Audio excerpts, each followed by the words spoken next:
မေးရပါရင်တော့မေးခုနငါကြော်တာဟုတ်လားပြီးသားရောဟုတ်ရဲ့ခင်းတစ်မျိုး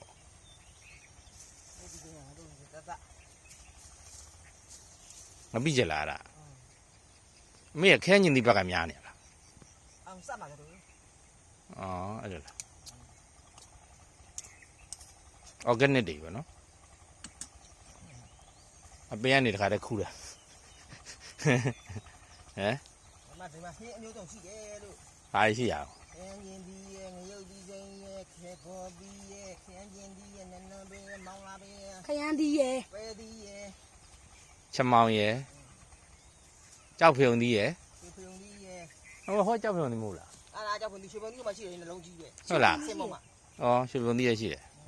အေးရွာမှာတော့ပဲလည်းရှိတယ်အကြိုက်စားလို့ရတယ်ဟုတ်နော်အဲ့ဘာဘူးပဲပြား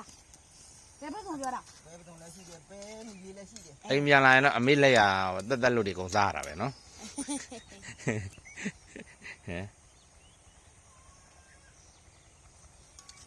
ဘဘမဖောင်းဝေးကြည့်လို့လား